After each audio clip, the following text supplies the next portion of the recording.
Kisah pengantin wanita dinikahi wali menangis ayah kandung tak diizinkan datang oleh istri barunya.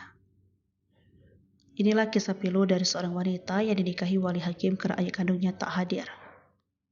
Diketahui jika wanita tersebut hanya dapat menangis dinikahi oleh wali hakim lantaran sang ayah kandung tak diizinkan datang oleh istri barunya. Dilansir dari salah satu akun TikTok pada Selasa 17 Oktober 2023. Dalam unggahan tersebut memperlihatkan momen pernikahan yang dilaksanakan pasangan pengantin di sebuah rumah. Namun saat itu, Anggi Wulandari, pengantin wanita asal Pontianak tersebut tampak menangis di momen yang seharusnya menjadi hari bahagianya. Ia harus merasakan kesedihan di hari bahagianya karena sang ayah kandung tak mau datang menjadi wali nikah. Anggi yang mengenakan baju kebaya putih hanya dapat menangis seraya memohon izin kepada pria berjas hitam untuk menjadi wali nikahnya. Bapak Muklis selaku Kepala KUA Kecamatan Pontianak Barat, saya bertanya pada Bapak, mohon jadi wali hakim saya dan menikahkanlah saya dengan seorang laki-laki pilihan saya. Bernama Farid Abdullah, ucap Anggi menirukan ucapan dari penghulu.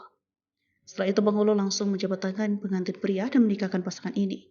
Anggi menulis jika sang ayah tak mau jadi wali nikah karena tak dapat izin datang dari istri barunya. Padahal ayah kandung masih ada, tapi gak mau jadi wali nikah aku karena bini barunya gak ngizinin, tulis Anggi. Sejumlah netizen yang mengetahui hal tersebut sontak ramai berkomentar. Tak sedikit yang merasa piluh dengan kisah pernikahan dari Anggi.